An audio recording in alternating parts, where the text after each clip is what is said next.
Okay, first of all, James and Davey, I just wanted to know what this slide was about, as opposed to, say, this slide. The next one, let me just double check. This one here, because this is my results. Whether this is mine or just data in general, I'm not sure, because this looks better than this one. Okay, so, again, this is just a run-through. So, I think what I was going to say was, okay, so it's been a couple of years since I volunteered to join the Centre for Urban Education and this Race Conscious Inquiry. And I think one of the first things that I believe that I should be seeing, I think everybody should be seeing, is the data, your own personal data, on how you are successful with certain minority groups, such as the Latinx groups.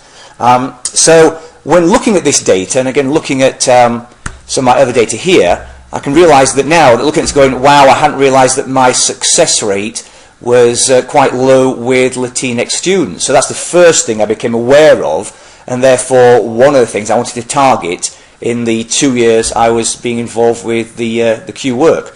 So, as we can see, so Latinx students was one of those groups that I want to target. Excuse me if I'm just kind of fluffing some of this. But so looking at the data, I immediately thought, right, what can I do to improve my retention and success rates? So, again, let's take a look at this. So, some of the activities we did was looking at, let's say, assignments that by race and ethnicity. So I have a PowerPoint slide here with, now this is to do with homework. So each of the assignments is actually some homework that they were doing the first, let's say, 2 or 3 weeks of semester. I believe that's very important, getting the students into the class, getting them involved in the class, hopefully retaining them there in that first 2 or 3 weeks so they don't drop almost immediately, such as at census date. And we can see here that although my attendance was good, actually homework, the assignments were quite low. Now some of this is completion, some of this is not quite completed, so I've given them a kind of grade A, B, C and a failing grade here. Now we can see, although the attendance is quite good, so it's very good, we can see that, let's look at some Latinx. Actually, I do have some low scores for the white population down here with not doing the homework. But again, everybody seems to have this trend of either not completing the homework or doing low scores on the particular homework for each week. Now again, this is the start, so if they're not getting to the homework straight away, they're always kind of catching up, and I think they feel a bit despondent that they're not doing the work. Therefore they're not going to succeed, and therefore drop the class, or they kind of never quite catch up with the work they're supposed to be doing, and therefore fall behind. So we can see here that, like I say, so assignments not great, attendance is good, they're coming to class, but then they're walking away and not really keeping up with the work. So that was one of the things that I wanted to change about how I got the success rates of the Latinx students in particular up.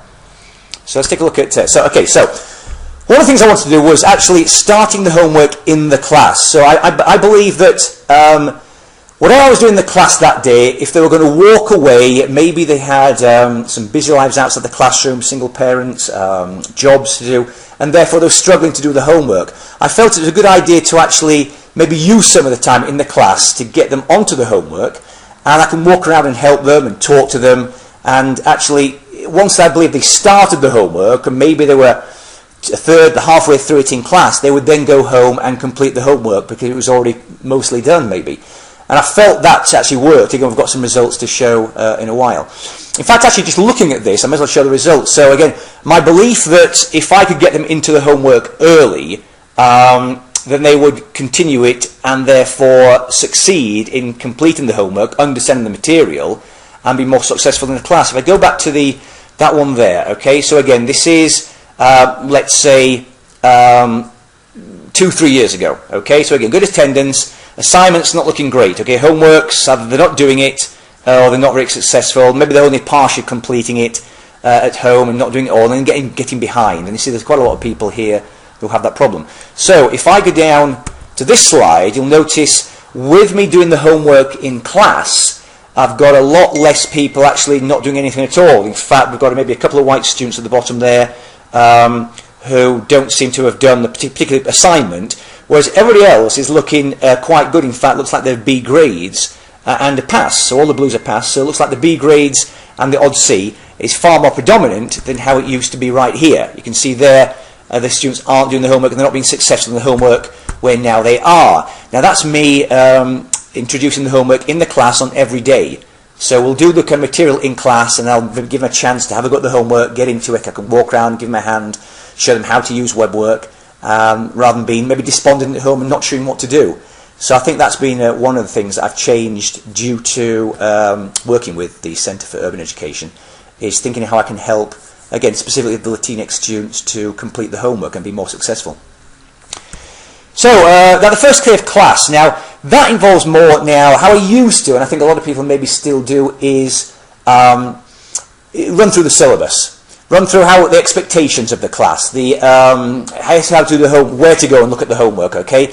Kind of how to log in. In the old days when we did my math lab, sometimes the students couldn't get into the homework. So it was all that first day activities of really, it was just what to do for the class. Like I say, here's what the test centre is, here's where the schedule for the tests, here's how you're supposed to do for homework. If you miss class, if you miss homework, it's kind of like punishment, that kind of way, instead of kind of being the positive things. Bring out the positives of the syllabus rather than writing negatives into the syllabus. What happens if you don't do this? I need, what excuse do you have for missing this?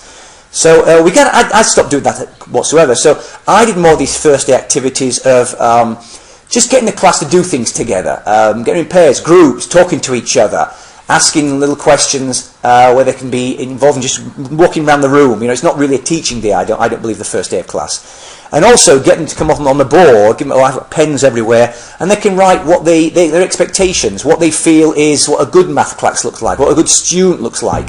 Maybe what you don't like about good instructors, bad instructors. So get students to write all these all over the board about the positives and negatives of previous math classes. And again, one of the things is what they think, how they can be successful in the class, write ideas about a successful student.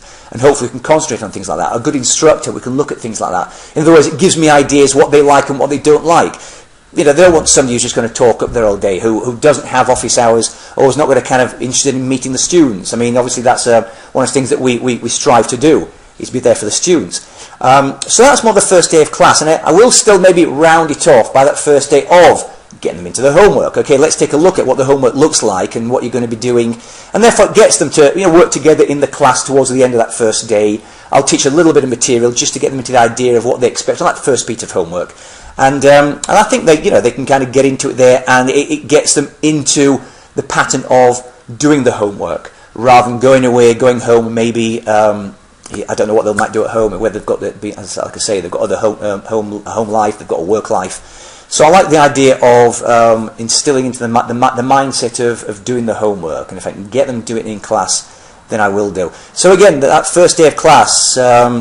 The old days of me just introducing the syllabus, homework and blah blah blah, the test centre, if you miss class, these kind of things, which takes up a lot of time anyway, is I just don't do that anymore. I might do a little bit of just a few little days and dates, but I prefer to leave that, so maybe move on to it on the second day of class, maybe go back to the syllabus a little bit. But I think it's all that community building on the first day, and it is all about the expectations of both from me and the students, about what they think, really, not what I think, not what's in the syllabus, but what they want from me. And also, this thing about connecting with the students one-to-one. So I think one of my goals in the past year or two with the Centre for Urban Education was to talk to the students. So I think usually, like that first day of class, I'm usually there early. When students start to wander in, maybe one by one, I can actually start and talk to them immediately, get to know their names and just have a chat with them. Early on, for those who actually get to class maybe 10-15 minutes early. So I get to know them early, get to know their names very early. In fact, within the first 2 weeks, usually I know everybody. I kind of strive to do that. But also, this connecting with students one-to-one, what I've been doing the past year is just, while maybe the students are doing something in class, some work, I'll just ask somebody, one of those two students, just to come outside with me, and I'll chat to them outside the room. We can sit down outside. We can just generally talk about how things are going already, what they kind of think about the class, have they been successful in the past, what are their fears about math, and can I kind of get round any of that, what they want from me. It's just that talking, let them talk. I really want to let them talk about anything really sometimes. I might be asking the questions, but they'll bring up their own ideas of maybe struggles, and I get to know them more. Maybe they do have some personal issues at home or health issues, which I have had quite often. So, they worry about missing class due to their fact of their health. We can talk about this. And I think you can always see their fears of the math class, especially early on, that first week, the first 2 weeks, just falling away because they can smile and just talk to me just personally. And I think hopefully that just calms them down about, especially that first day in class, first week in class, just to relax more and just think it's going to be okay. And if they need anything, they can come and see me. So it is those conversations, and I think sometimes you see when you talk to somebody, it's how to approach that first thing where I'd just like to see you outside, and you're thinking, I hope they're not worried about that. I'm trying to think, okay, no, it's okay, actually we'll have a little chat outside, because I think wanting to see somebody outside, straight away they're going, what's it about? So you have to kind of get that straight away going, or it's just, we should just have a little chat. And once they realise I'm talking to everybody, and especially again, I really wanted to, let's say everybody target those Latinx students that straight away I might want to think encouraged to stay in class, be successful in class, and that's what I want to get over on these one-on-one conversations. And that sometimes happens, that can happen every 2 weeks. That's often, it could be a week every 2 weeks, because I've got a lot of students to get through, and I might only speak to 4 or 5. If I get through 4 or 5 on a particular day, that might be great, so 4 or 5 another day. But if I'm targeting those Latinx students, I could possibly talk to them every day throughout the semester, and maybe less so towards the end, as I realise that they are being successful, they are kind of relaxing in class, and they understand that they can talk to me, not just the person at the front and who has office hours, and maybe they come to them, maybe they don't. So I think that one-on-one connection is something, again, all of these actually are very easy to implement in your classroom. It's not something that you have to think it's extra work, and we're thinking of our adjuncts right now, so it's not as if it's extra work. It is something that's quite easy to do. It's changing your mindset about how you're approaching, again, with this race-conscious inquiry. So, again, the first day of class, that's something that anyone can do anyway. And again, we have people who can help talk to our adjuncts, talk to other instructors about, ideas to do in class on that first day. Because if you don't know any different, you're just going to do your same old routine of just going through the syllabus. Here's homework, here's the testing centre, here's the tutoring centre, right, let's start teaching, and then get to go home. So I think that first day is very important, especially the mindset of the students, again, which is why I do like to talk to them one-on-one, get them to talk to each other, get them kind of mixing groups, get them to work on the board together, doing their own things, not me. It's not instructor-driven that day, it's definitely student-driven. So I think that's something very easy that any instructor can change in their approach. The first day of class. Now, starting the homework in class, I think, again, that's something that's very easy to do. Maybe spend some time with letting the students approach, especially with the college algebra that we're doing right now with the web work, the open source the material. They can get straight in there, and that's one good thing, that's one positive. I mean, in the old days of my math lab, for one thing, they had to pay for it. They could never get in there straight away sometimes. So it's always great on that first day to let's take a look at this. I'll bring it onto the board. Let's take a look at what we're going to be doing and have a go yourselves. Look, this is what I'm doing. I can walk around and let's all log in. Of course, now then, I have iPads. Oh, now the students can do this on the phone. It's great. Phones, their own computers, which I encourage to bring in, their own laptops. But I have iPads as well that I can use in the class. And I can get students working on material that first day just to encourage them to, this is what the homework's like. We're in it now, just go home, just keep on going, just kind of finish it off, rather than it's something extra they feel they need to do. They are actually doing it within class. I think that's something easy for you to change. Connecting one-on-one with students, again, I think that's very important. Again, having those conversations outside the classroom, not for any reason. It's not a question of, I've had a problem with this student, or they're behind in their homework, or they didn't do great in the test. For that reason, talking to them. It's before you even get there, and it's that first day, that first week, the first 3 sessions, have a chat with the students about, because if you leave it too long, they've already got maybe some wrong impression about the class, or they're a bit worried about the class. And I think if you can get them that first day, especially, most of them if you can, or that first week, then having the conversation with them personally, just outside the classroom, where, just let the rest of the students be inside the classroom, and just talk to them. It can take 2 minutes, tops. Just have a chat and let them talk to you about things, any problems they might have. And there again, you see, it's no point in, after 6 weeks of a student occasionally missing class and not doing the homework, you realise they have a problem at home, they've got some health issues. You want to find that, let them talk to you about it straight away. So I think that's very important, knowing the student in that first week, unless they get into their names, getting really kind of knowing any background they have, previous experiences with math, that's other things, things like that. So that's been very important. So with having said that, with all my approaches, again, it is following this kind of Centre for Urban Education, the ideas we've come up with the past 2 years, that awareness of maybe my Latinx students, I need to do something about this. I need to talk to them. I need to kind of make sure they're keeping up with the work, they're doing the work. Any problems they have, any issues. The usual things like I've got some people, maybe single parents who struggle to get to class in the morning because of their kids. You need to kind of understand that straight away and realise that maybe, how can you do to help them out? And so talk to them. And to keep that retention and success. So having said that, with all these ideas and the awareness of what of realising this and what I can do to change this, I know that we can come up with ideas and talk to. I've had the kind of experience of doing this, so we talk about this and what we can do to change how we are in classroom and how we can be successful for the students. Right, so let's just take a look at this. Okay, so again, let's go back to this of, again, good attendance but not great work going on here early on in the semester. Now it is. Again, I'm talking to the students, encouraging them. I'm doing a little bit of homework in class, making them kind of get into it, getting used to doing the homework, rather than them walking away and I'm not sure if they're doing it or not, unless I'm actually checking up on in D2L, which is what this is, checking D2L and making sure I'm catching it early. It's not just a question of, oh, you're not doing the homework. Well, do the homework or else you're going to fail the class. It's not that approach. We can't really do that approach. So again, now let's take a look at, say, some early data. So let's go jumping back and forth now. So when we look at this, especially the Latinx highlighted, and I can see the Asian, I've got some good African American results here.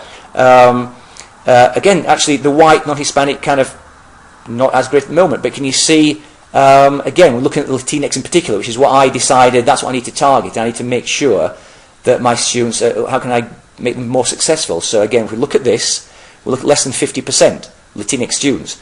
Now again, if we go to the last, let's say spring and fall, now we can see we're up to 72%. Again, everything's looking higher. I mean, I don't have many Asian, African American or international students, but they were all successful.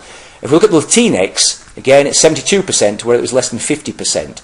I still have those people, struggling a little bit in class. And again, every semester, it's a question of, even last semester when I just had one, so this data is including maybe what I'm predicting for the spring, but last semester I had one student, I was kind of, maybe I should have targeted earlier. I felt early on, again, with having this this race kind of inquiry we're looking at, the inquiry that we're doing, I tried to think, right, I've got to look at these students, and I must have missed this one student, because I felt that she might have been successful in class, but it tailed off towards the end, and so maybe I caught it early, but tailed off in the end, and so that's one student. But I still think I could have kind of made that student successful by, again, what can I have done? Again, what can I have done to make that student successful? Again, that's just one Hispanic. I had good results last semester with my Hispanic Latinx students.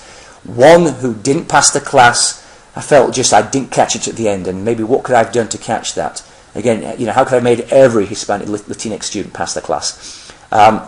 So again, but it is much better than it used to be. And again, it is because I am thinking about this now. I'm aware of it, and what can I do to help these students straight away? If there they are, maybe I might have a couple of Hispanics that sat together, okay, straight away I'm going, what can I do to make them successful? They may be great anyway, but I mean, if they're through the semester I'm realising, okay, these students maybe need a little extra help, need to talk to them about things and make sure that what can I do to make them successful, like I said.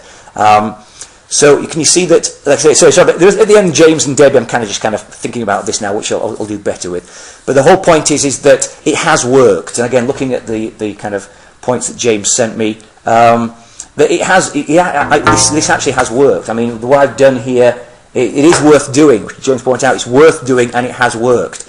And I think, and you can't go back. Here's another thing, you cannot go back. Once you start to think this way, you're not going to go back to the old ways. It is looking at, again, if I'm just looking at Latinx students, thinking, right, what can I do to make that small group, that group over there, maybe sat at the back, maybe quiet, what can I do to make them successful, rather than maybe the white dominant male, which occasionally we have, or a group of white students who are very dominant in the class. How can I bring these students forward, which I am doing. I'm thinking, okay, just hold on a second, and I maybe talk to some of the students who are being too vocal in class, which I've done this semester. I had a student who was very vocal in class, just answering all the questions. So first day, pulled him to one side, just talked about it, and he's a great student actually. He's one of the students who actually asks a lot of questions in class and will help other students, so it's nice to have someone like in class, but again, it's not been having that dominance of any one particular student, or maybe even race, like we're trying to do here. It is bringing these other students forward, especially the younger Latinx. I think of not just Latinx, but younger Latinx, and making in the group and talking to them, making it successful. And it has worked. It definitely has worked. This approach, this race-conscious inquiry. You kind of really do start to think, what can I do to make these students successful? It's not just here's a bunch of students. If they're not doing their homework, they're not being successful, that's not my fault. You can't think that anymore. What can I do to help these students? And again, it's just not letting them drop out, which I think we've all done in the past, and you can see from the previous slide here that my success rate. And you go, and this is why I think we should all look at our data and go, wow, okay, who do it looks like I need to target Latinx students. And I think when I think of my students, it tends to be a lot of younger Latinx students, and so that's what I need to look at. And hopefully, you can see this now, that it is far more successful. I still need to do better. I think we always can do, but it is again. If somebody fails, I'm going, oh, what could I have done? Even now, I'm thinking I've got maybe a couple of students, which may be the couple of students in that. When I think of the student last semester and the 2 this semester, that's the 3 that you can see here on the slide. Maybe 11 retention and only 8 successful. I'm thinking I've got a couple of students who have missed class a lot, and I need to talk to them. But there's something sometimes at the end of this. Sometimes there's only so much I can do. But you've got to keep on trying, persevering, and helping these students to succeed. Again, at the end of the semester, if it doesn't work, again, it's just rethinking it again every semester. Okay, what can I do again? It's not just falling by the wayside. Okay, 2 people failed. What can I do to stop that next semester? If it happens again, what can I do the semester after that to change this? But you can see that definitely with this race-conscious inquiry, my success has been a lot better than it used to be when I wasn't thinking about this. And students would just fall off. I didn't go after them. I think the adults, they've dropped the class. I might email them. I might get anything back. Okay, they've gone. But now it's trying to prevent that. And I think that being part of this Q team has helped me a lot over the past 2 years. So with that, James, Debbie, again, I get a bit of feedback on that. I know sometimes I'm fluffing it a little bit because I'm thinking about things, and maybe I need a bit more detail on what I'm going to say. But anyway, just give me any feedback on what you think I should bring up, anything extra. But again, this extra slide at the end is just something I put in based on fall and spring of this year. So this is just fall and spring of this year. Again, I think fall last year was very successful. Spring, I'm still trying to work on maybe a couple of Latinx students who have missed class quite a bit. I think it's basically what they've told me, being the younger parents have been struggling with the support that they've had and getting to class. Anyway, so I'll hold it right there and just send this off to you.